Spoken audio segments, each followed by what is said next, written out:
Kumusta mga kanoysi? Welcome back sa ating YouTube channel, Pilipinoysi. So ngayong araw, another update naman tayo about politika ng ating bansa. No?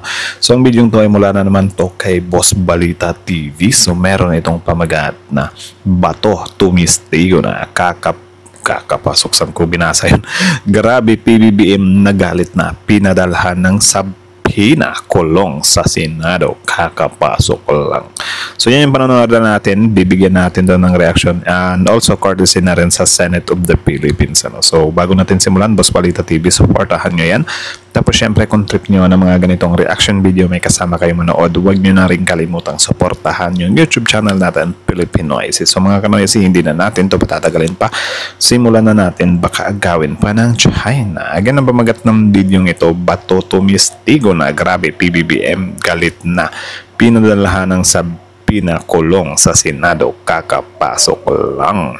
So kayo na lang bahalang humusga kung ano yung naka-upload sa video to. So Boss Balita TV Pilipinoysi, like, comment, share, subscribe. Stop. The birds of constitutional crisis.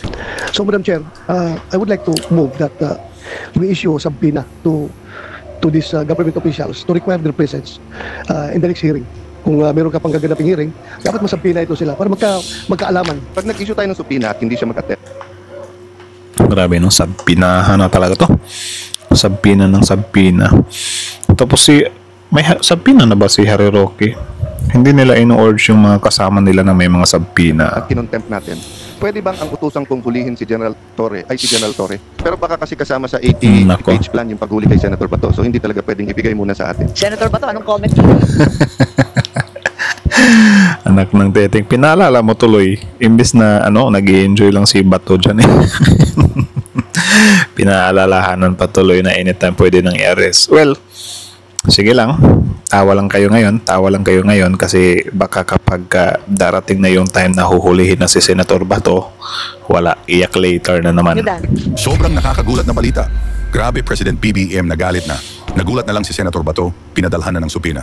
Ayon sa nakalap nating impormasyon, papadalhan daw ng Senate ng supina ang mga cabinet members ni Pangulong Bongbong Marcos dahil hindi daw sila nagpakita. Pero nagulat ang mga senador kasama daw sa supina si Bato. Baka mauna pa daw siyang makulong. Grabe si President BBM nagalit na.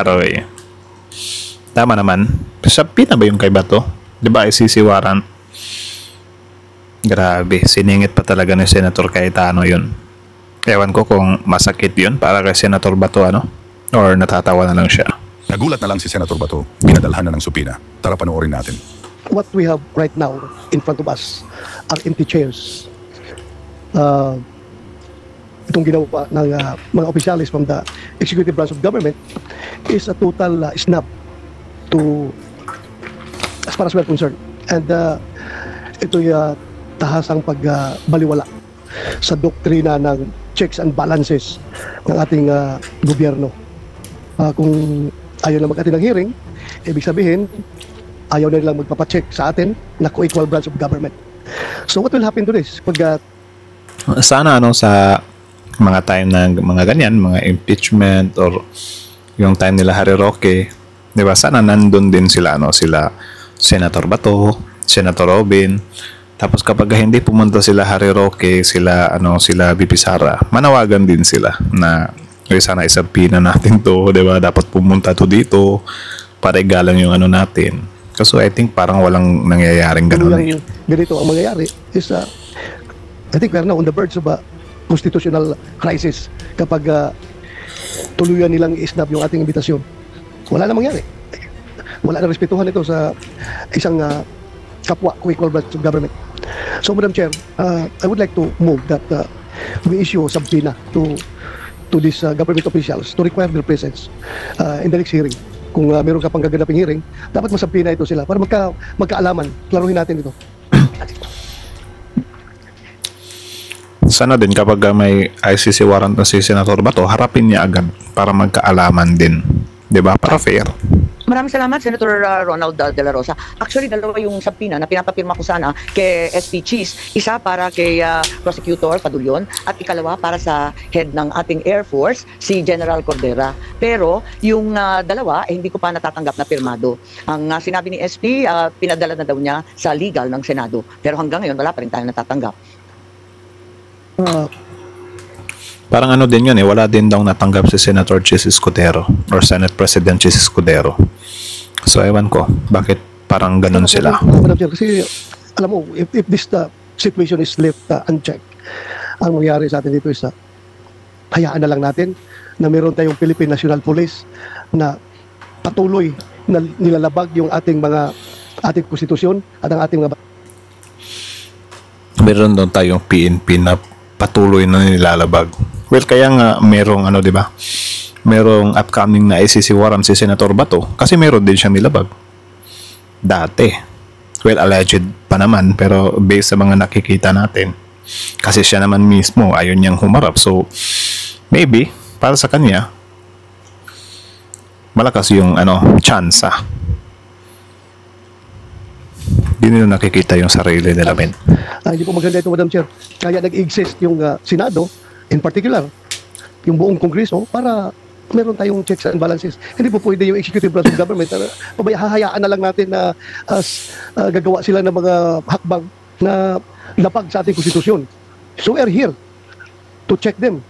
So kung hindi sila magpapacheck, isnab sila ng isnab sa atin, then magkakaroon tayo ng constitutional crisis dito, Madam Chair. Thank you. Ha? Parang baliktad ata. Kasi di ba ang sabi nila Senator Chis, kaya nga daw mas magandang hindi basta-bastang nasa sampinahan dahil nga sa executive privilege para hindi magkaroon ng constitutional crisis. Tapos ngayon, sabi naman ni Senator Bato, kung hindi harap, magkakaroon ng constitutional crisis.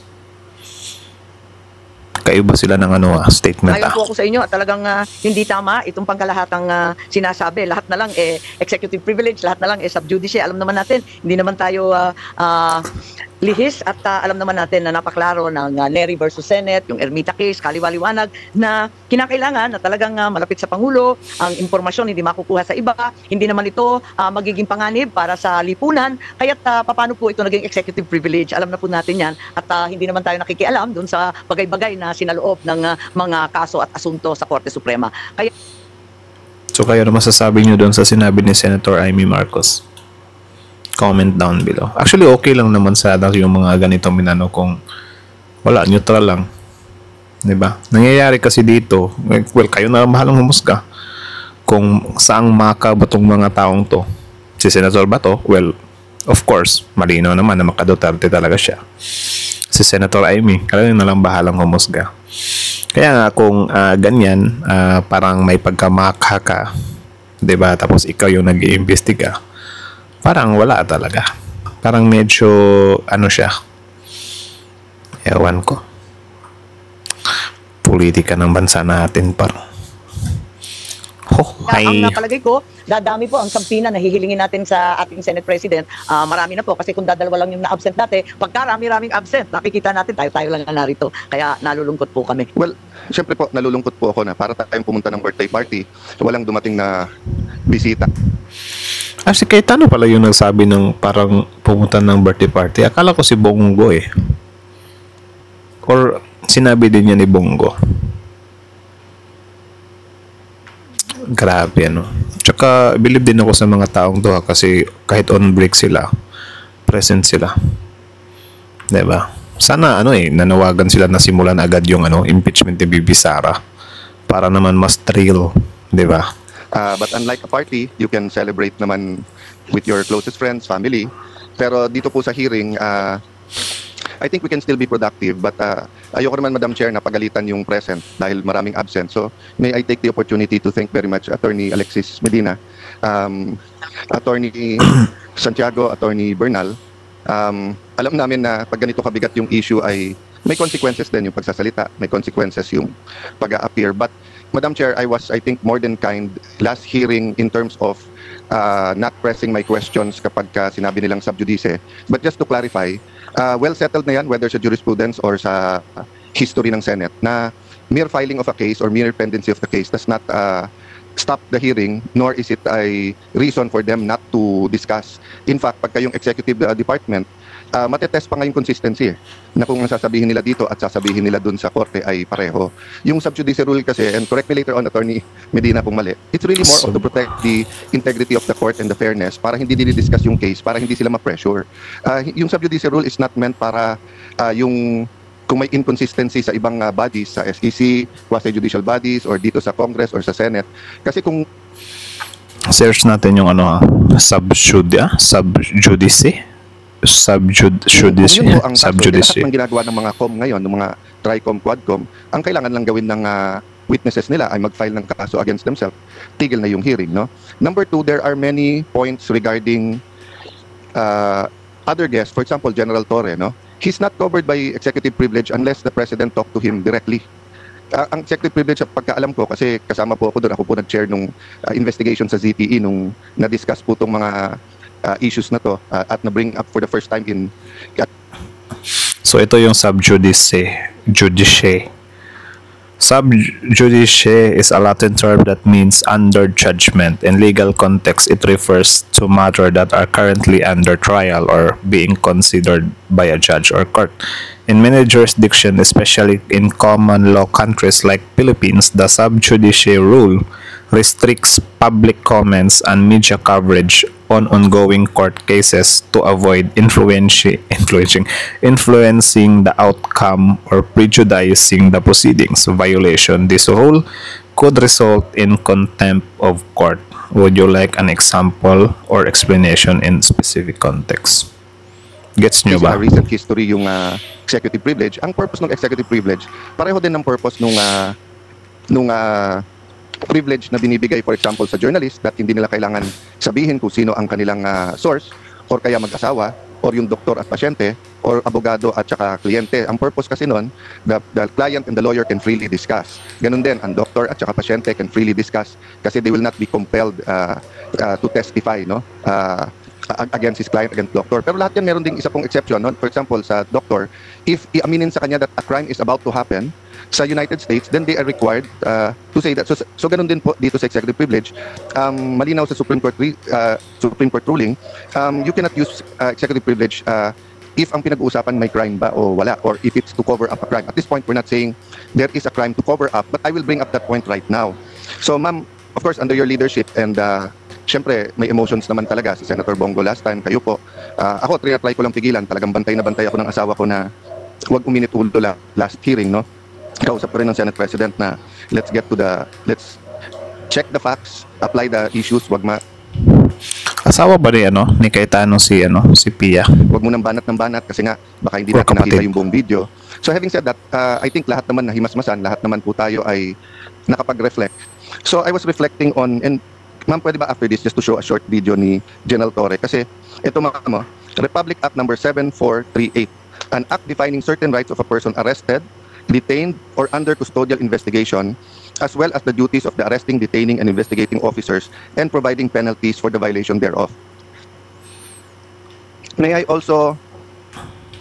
Sabi dito interesting yan. Kung titignan mo sa legal or political na konteksto, parang ginagamit ni PBBM or sa camp ni PBBM ang subjudice bilang depensa para hindi magsalita o para hindi dumalo ang mga opisyal niya sa pagdinig ng Senado dahil nga raw may kasong nakabimbin o nasa korte na. So yun yung nila. So kaya na lang bahalang humusga kung ano yung i-comment nyo doon.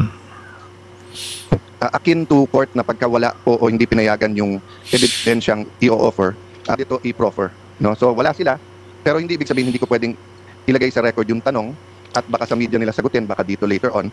Ang linaw po kasi dito, nakalagay po dito. Okay lang kay Senator Cayetano kasi may chronological presentation. One line lang. At saka si Senator Bato gustong pag-usapan din yung arrest. Sige ma'am. I'll leave just this one line lang para lang hindi mabitin yung train of thought, no? Grabe, no? Parang pala yung ginawa nilang hearing. Sila lang yung tao dun. Tapos ano kaya yung comment ng mga DDS dito? Curious ako. Tingnan natin mamaya. Any person arrested or detained under custodial investigation shall be allowed visits by conferences or any member of his immediate family or any medical doctor or priest or religious minister chosen by him or by any member of his immediate family or by his counsel. Okay, hindi ko nahabaan kasi nga ma'am, I'll follow your advice. Ma'am, may penalty po to. Ang penalty nito, Any person who obstructs, prevents, or prohibits any lawyer, any member of the immediate family or person arrested, detained, or under custodial investigation, or any medical doctor or priest or minister by his counsel from visiting and conferring privately chosen by him or by any member of his immediate family with him, or from examining and treating him, ma'am, by his choice at any time. I'll go back to the title, ha, at saka parang ano din naman yun, men. Even ako naman nung marinig ko yung time na yun, tapos sobrang dami nating abogado na tiningnan about chan, is parang yun nga, medyo tagilid nga si General Torre doon. Kumbaga parang sobrang grabe yung sacrifice na ginawa ni General Torre doon para nang mahuli niya si FPRRD that time. Siguro, ewan ko kung pero baka iniwasan lang talaga nila na if ever kasi, or baka kasi kung natatandaan nyo yung nangyayari kay Zuleika, diba parang nandun din si BP Sara doon, tapos kapag kukunin nila si Zuleika, haharang si BP Sara, tapos kapag hahawakan si BP Sara, parang issue na agad na, uy, bakit hinawakan? So I think yan yung iniiwasan nila dati. Excuse me. Kasi for me talaga, if ever nakapasok si BP Sara nung time na yun, hindi mapupunta sa dahig si FPRRD. Kasi haharang yun Maaring makapagpa-trigger yun ng maraming tao, emosyon, diba? Baka magkarambulan pa nga. Siguro yun yung ginawa ni General Torre para maiwasan yung ganon at yun na ma-deliver talaga si FPRRD sa dahig, ASAP. Pero yan, maano na lang natin talaga to if ever kung hindi man magtagumpay itong kampo nila nila Duterte na imbestigahan yung mga officials ni PBBM, is baka after ng term ni PBBM doon parang na sila doon, wala nang shield, doon nila haharapin lahat yan.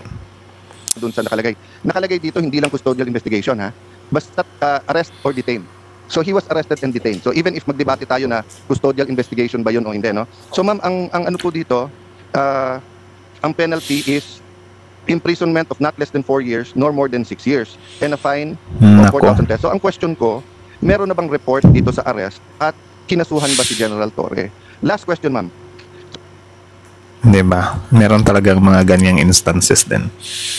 Kayo ba, kung kayo ang tatanungin, agree ba kayo doon sa sa way or ginawa ni General Torre na para lang talaga ma-deliver si FPRRD doon sa dahig? Well, siguro yung mga family ng victims ng EJK is pabor na pabor sila doon kasi baka siguro napagtanto nila na yun na lang talaga yung perfect time na manakip nila si FPRRD, kasi baka next time wala na, baka magtago na or whatsoever, diba? Di din natin alam. So, comment down your opinion below. Tapos yun, pag-usapan din natin yan sa comment section. Tuwing magpapa-aresto lately, parang ang pinaka-effective si General Torre, di ba? So, nung pina-aresto si Pastor Kibuloy, grabe yung nangyari at ginawa, di ba? Nung pina-aresto po si President Duterte, yun naman pinag-uusapan natin, nakita naman natin. Nung nag-hearing po ako tungkol sa tulay na sa Isabela na gumiba, hindi po nag-a-attend si Secretary Bunawan. Sinabi ko lang, kailangan ko pa bang i-designate si General Torre para kunin si Secretary? The next time, nag-attend na siya. So, ito tanong ko, ma'am, pag nag-issue tayo ng subpoena at hindi siya mag-attend at kinontempt natin, pwede bang ang utusang kong hulihin si General Torre ay si General Torre? Kasi effective, no? Pwede. Baka kapag gagawin ni General Torre yan, bibilib ka. So I think yung term naman na kung ipapahuli ba ni General Torre, ni Senator Cayetano si General Torre kay General Torre, is pwede ba? If ever gawin ni General Torre yan, kasi pwede namang ang pinakaibig sabihin yan is isurrender niya yung sarili niya or mag-invite siya dyan, pupunta siya dyan. What if pupunta siya dyan? So bilib na bilib ka na ngayon, kasi yan nga, naging matagumpay nga siya dun sa kay Kibuloy at kay FPRRD.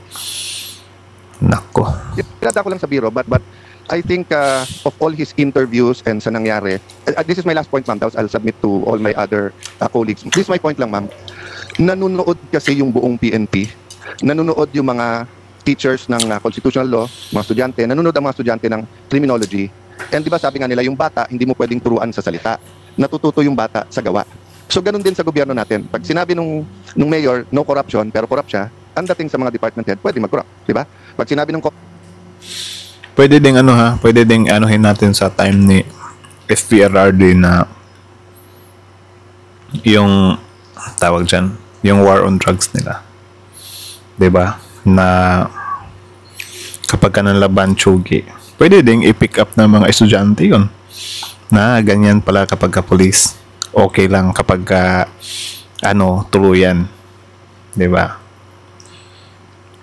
Sad din yun. Officer sa isang probinsya, no cheating, pero kung yung cheating or vote buying, ang papakinggan ng tao hindi yung salita, yung gawa eh.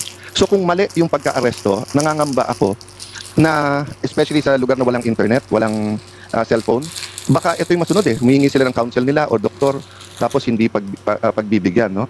And then the last point doon, ma'am, is that bakit kapag ka lower rank, meron pong isang vlogger, di ba, na PNP, na nagsorry na kaya parang okay, pero hinuli, tapos kakasuhan.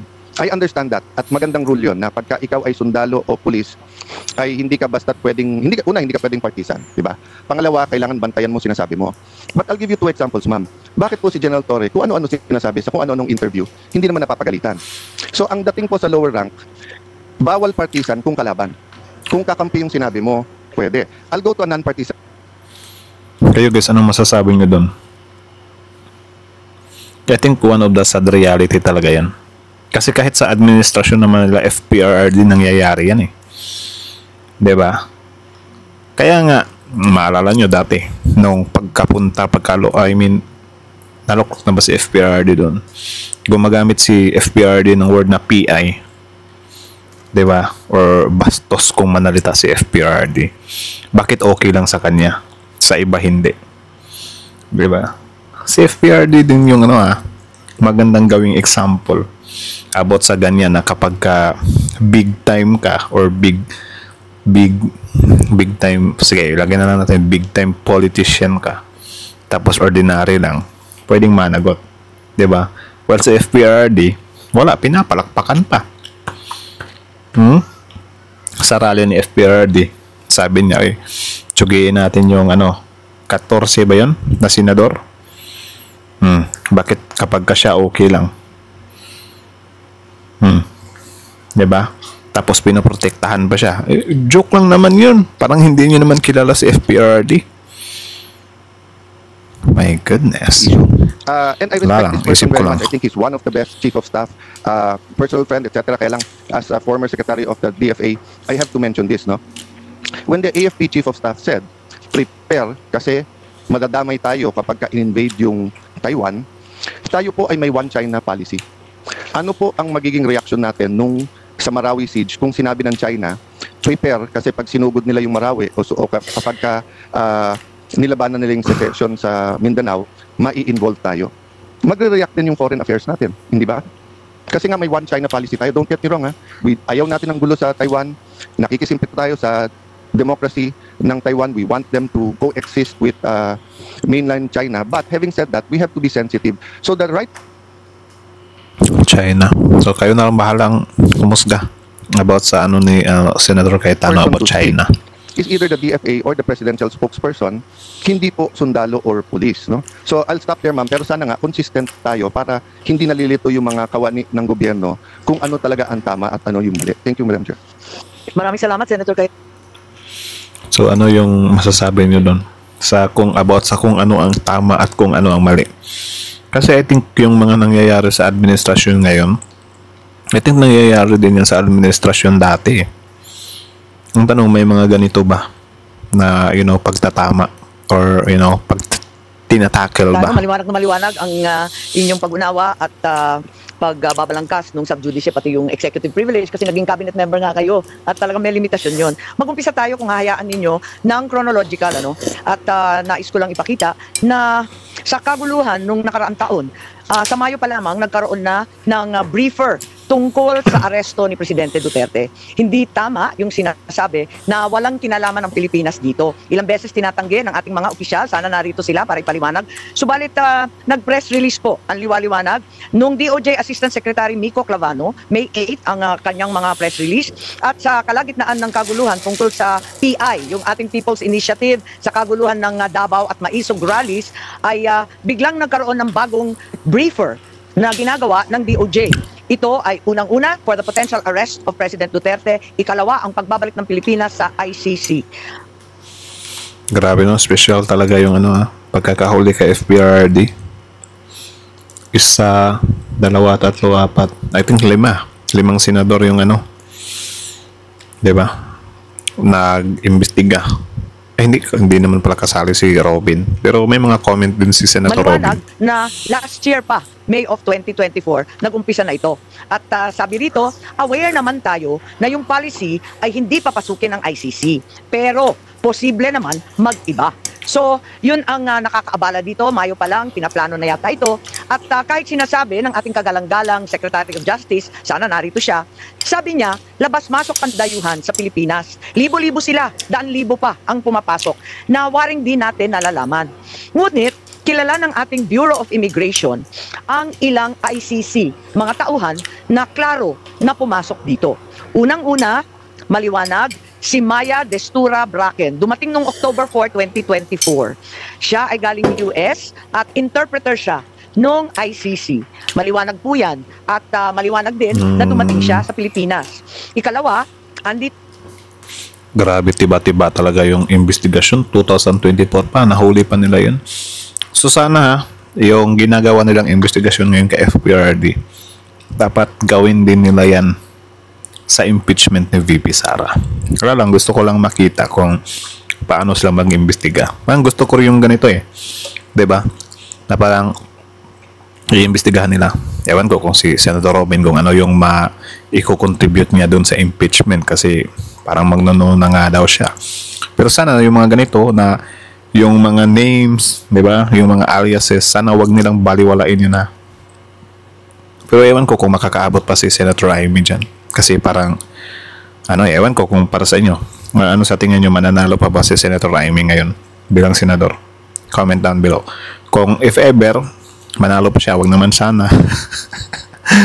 Ewan ko lang kung iimbestagahan niya lahat yung names na yon na mga aliases. ito din, yung protection expert para ipagtanggol ang mga testigo. Ang pangalan, William Rosato, dumating sa Pilipinas October 15, 2024. Mahabang pagpaplano to. Nakita din natin na may dumating din na isa pang protection expert at iba pang mga dumating na si Amir John Kasam. Dumating October 20. At yung investigador, dumating din sa October 24. Siya yung huli. Makukuha kaya ni Senator Amy yung puso ng mga DDS sa mga nakalap niyang ito? Abangan. Ang huling ICC na nasa record ko, October 24, Glenn Roderick Thomas Cala. Siya naman yung investigador at hindi ko alam kung kompleto na ito dahil meron pang binabanggit na Robin Croft na abogado naman nila at may binabanggit din sa kanilang mga usapin na bagong team ng 3 parating daw ng 19 October. Hindi ko na nakuha yung pangalan pero maliwanag na merong mga dumating na ICC at nagpakilala bilang tauhan talaga ng ICC na may kanya-kanyang espesyalidad. May protection expert, may investigador, may interpreter, may abogado. Klaro po yun at itinira, hindi natin sa sigurado ang binabanggit at sinulat nila sa kanilang immigration papers, Midas Hotel, Raffles Hotel, Diamond Hotel. Humingit. Grabe, sobrang solid ng investigasyon na Senator Amy Sana talaga. Excited ako sa mga ganitong mga ganitong investigasyon kapag ka-impeachment time na. So sana kapag ka-impeachment time na, walang walang kasi expected naman na natin si Senator Robin, di ba? Na parang, ewan ko lang. Hindi ko talaga may imagine kung anong gagawin ni Senator Robin. Tapos, ewan ko lang kung idadagdag nyo pa si Willie. Diyos ko, Nako, ewan sila ko. ng protection detail and transport sa Pilipinas. So maliwanag na ang Pilipinas ay tumulong at talagang nagpakita ng partisipasyon. Matagal na ito, Mayo pa, tapos October pa, kaya nagtataka po tayo kung bakit tinatanggi ng ating mga opisyal na may ganito. I also received information na yung ICC personnel pala, may agenda, may mga impormasyon galing sa administrasyon na hinihingi. Ang mga hinihingi nila sa agenda nila, unang-una bank account records June 2016 to 2019 ng isang Peter Palungo. Tapos, Meron din silang mga hinihingi ng mga blotter, mga seized evidence, radio transmissions sa Police Station 6 sa Batasan Hills QC. Alalahanin natin na meron tayong bank privacy. Kaya nakakapagtaka bakit yung bank account records na kami mismo dito sa Senado, hindi ba ako bank privacy. Oo nga eh. Kahit ako naman, medyo nainis ako dun sa word na bank privacy, secrecy or whatsoever. Diba na parang, kahit na lantaran, diba, yung mga kababalaghan ng taong yan, hindi basta-bastang matitingnan kung ano na nga ba yung status ng pera ng taong yan. My goodness. Naibigay sa ICC, pati na rin yung mga tactical operations ng pulis, pati na rin yung records ng East Avenue Medical Center sa lahat ng dead on arrival between July 2016 to 31, 2017, lahat ng detalye ng postmortem autopsy at mga inspeksyon. Sana ipapatanong ko to sa ating kapulisan. Sabi nga ni Senator Cayetano, hindi naman yan sakop ng executive privilege pagkat hindi naman cabinet rank. Pero wala sila rito. Bakit nila ipagkakaila ito samantalang fully recorded naman ito? Ang liwaliwanag naman ito. Wag na tayo magbulahan. Tapos, wag na daw tayo magbulahan. So kayo kung meron kayong itatanong kay Senator Amy na sasagutin niya tapos irerebat nyo rin na wag na tayong magbulahan, ano yun? Diba? Ano yung itatanong nyo sa kanya? Comment down below. Klarang curious lang ako. Na sinasabing hiningi, siya rin ang lumitaw sa application for warrant ng ICC prosecutor. Sa madaling sabi, ang kaso sa ICC base sa ebidensyang binigay ng pamahalaan ng Pilipinas. I am asking these questions, I cannot help but wonder, while the administration has been claiming it did not help the ICC, why the prosecutor in his application for the warrant of arrest for PRRD public redacted version of prosecution application under article for warrant of arrest against Rodrigo Roa Duterte. Okay, so may mga resibo sila dito. Cited the following documents as part of the evidence. Ito na nga, yung paulit-ulit nilang pinagmamalaki, dokumento ng PNP at ibang department, ang drug watch list maintained by the law enforcement, financial and bank records, forensic evidence na nanggaling sa PNP. Mahirap kunin itong mga katibayan na ito. Kahit mataas na opisyal, katulad ng senador, naghahagilap kami ng ganito, wala kami makuha. Paano nakuha ng ICC prosecutor so bakit meron kayo nakuha ngayon? Kung sa mga salita at deklarasyon ng ating administrasyon, ang sinabi, it will not lift a finger to help the ICC. Bakit? Verbatim. Lahat ng hiningi nila.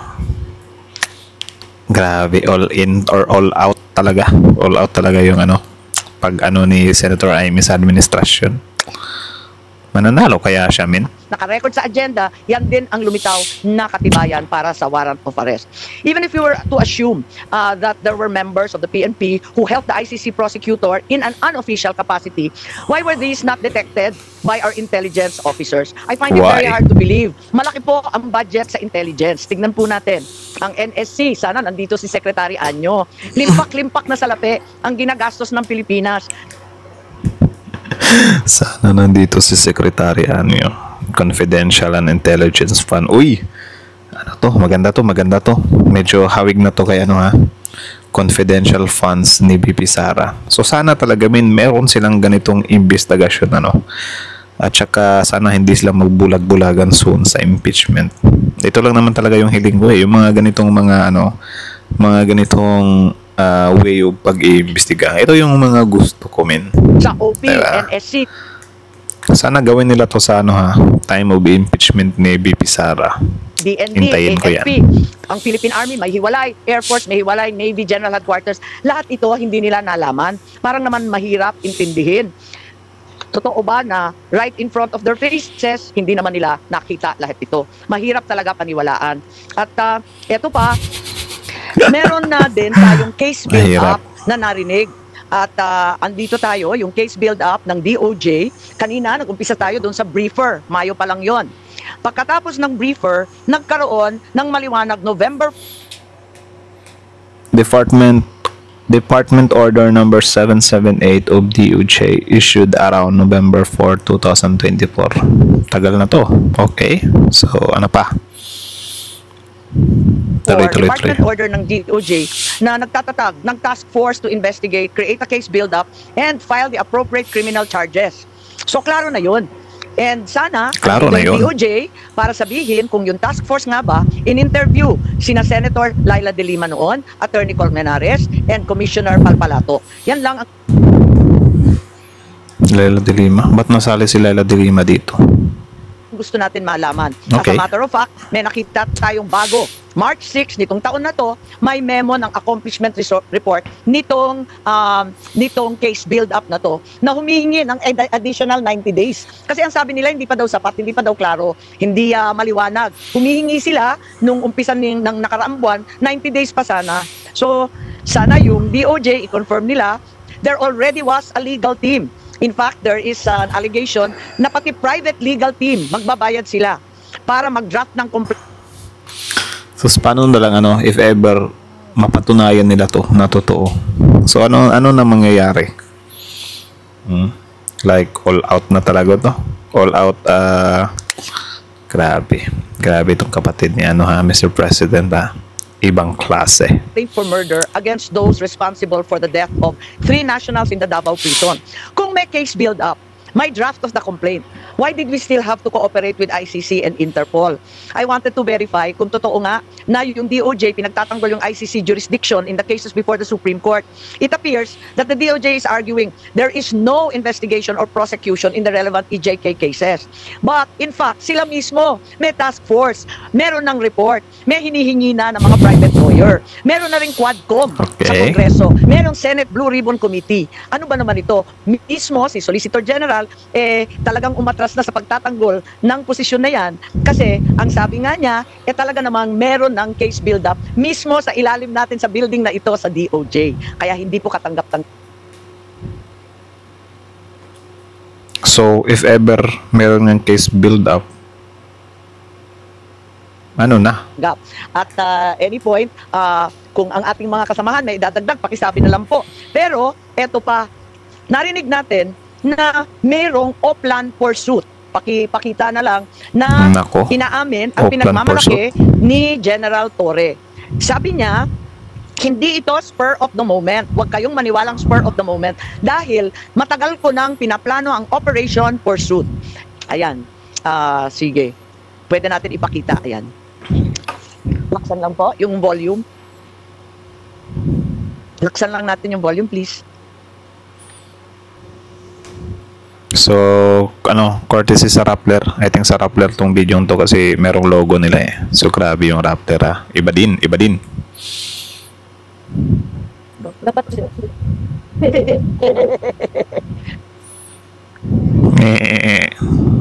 tawa siya eh. Sige. Naku, corrupted yung video par. Hindi nag-stop. Attorney Dana, yung ating technical please, napakahina naman ang volume natin.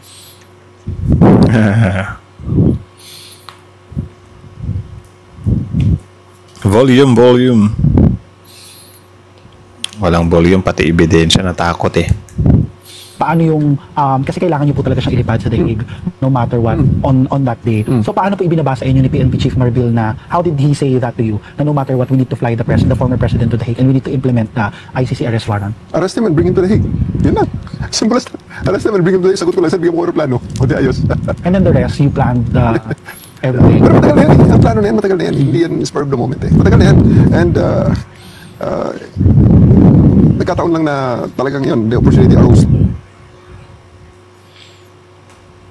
Parang nasa cellphone lang So yung naman yung matagal ng plano.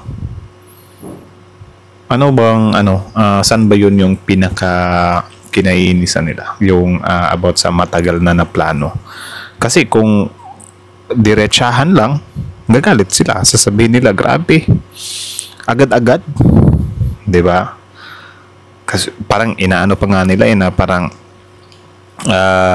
pinagdudahan pa nga nila, 'di ba, na wala pa naman yang warrant. Sobrang bilis naman, dampot agad. Tapos ngayon kapag sasabihin naman na matagal nang pinagplanuhan, ayaw din naman nila. So saan ba talaga lulugar si dito? Ayan, maliwanag na maliwanag. May Operation Pursuit, sabi nga ni General Torre, matagal na yan.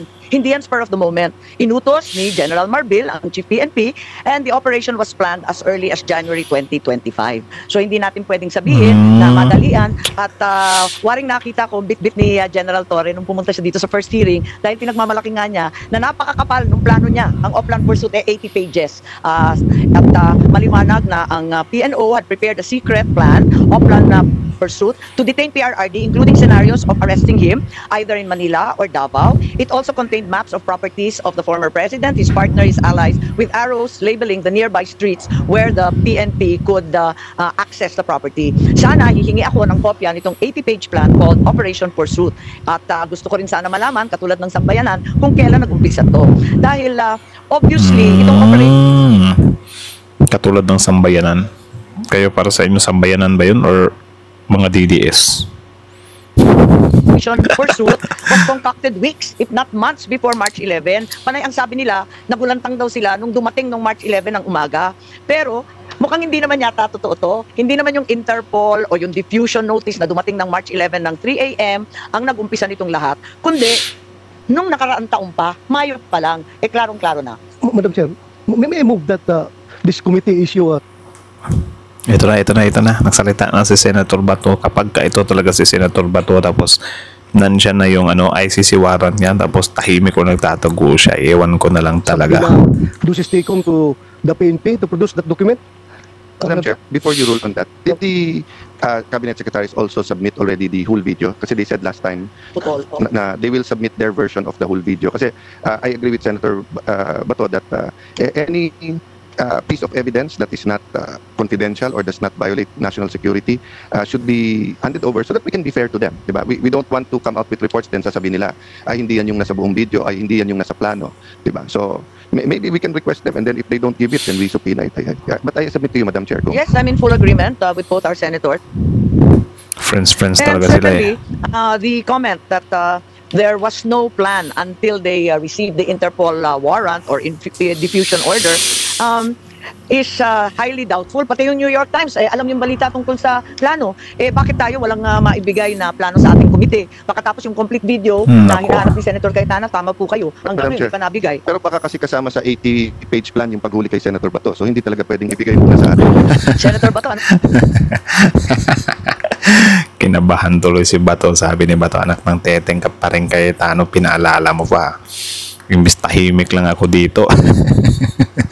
Imbis parang tatamaan natin yung administrasyon dito, parang masasali tuloy ako dito.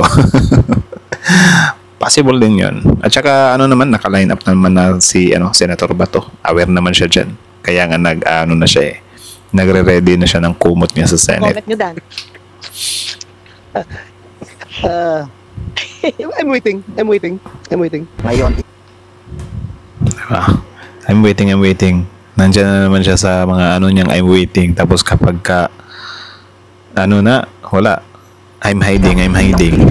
Ano ang masasabi mo at reaksyon sa balitang ito? Ay, nako.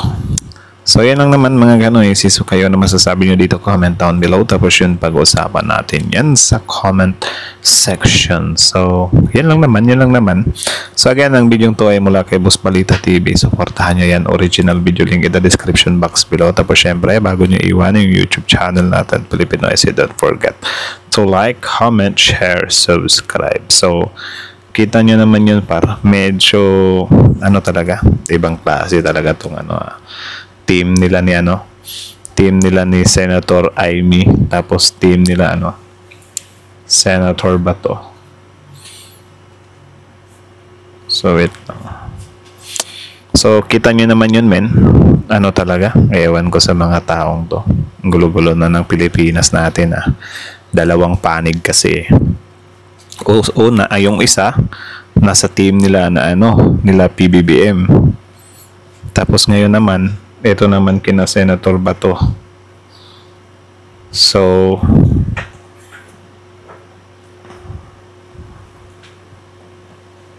wait lang. Didistract tayo pare. So, yun lang naman. So, sa usaping mga sabpi na pala to. Comment nyo sa baba yung opinion nyo ha. Pag-usapan natin yan. Kasi, parang, my goodness. Ang weird talaga ng ano na ito. Na parang, you know, merong isang administrasyon na ginagamit nila yung executive privilege nila. Diba? Kaya kayo na lang din bahalang humusgamin about dun sa executive privilege. Ano ba yun? Tama ba yun na parang gagamitin nila kasi syempre baka maano yung national security natin or sa iba pang mga bagay, di ba? Which is pwedeng tamaan yung yung presidente. I think parang part din siya dun sa some kind immunity ng pangulo, di ba? Na parang hindi mo pwedeng galawin yung side na yan. Tsaka kung naman ang kasi dito, 3 senador kasi sila, di ba? 3 senador sila na nag-iimbestiga. So parang tuloy medyo may power, may yung dating nila kay si Senator Bato nga, yung existence niya nga diyan is parang parang dagdag bilang sa mga senador, 'di ba, na sumusuporta dito. Kasi kung si Senator Amy lang yan at siya kasi Senator Cayetano, parang hindi siya ganun ka bigat, 'di ba, na parang hindi lang to papansinin ng mga DDS. Kita nyo naman yung mga pinagagawa naman ni Senator Amy Marcos is hindi naman talaga siya na-appreciate ng ibang DDS, even Sal Panelo, 'di ba? Parang inaano niya pa na wag na yan, 'di ba? So parang nila, binabasa nila to as nagpapabango lang sa mga DDS. So basa tayo ng comment dito about bago sana sila manghingi ng respeto, bakit hindi nila nirerespeto ang mga congressman? Yun lang. Tulugan tayo, wag nang iboto itong si Amy. Tulungan tayo pala yun. Bakit ang Senate ay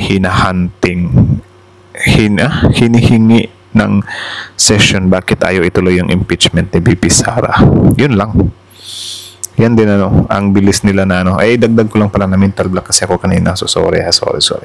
So about dito sa impeachment pala. So as you can see naman, yung pinagagawa ni Senator Amy Marcos nila Cayetano, di ba? Sobrang solid nila kung mag-imbestiga men.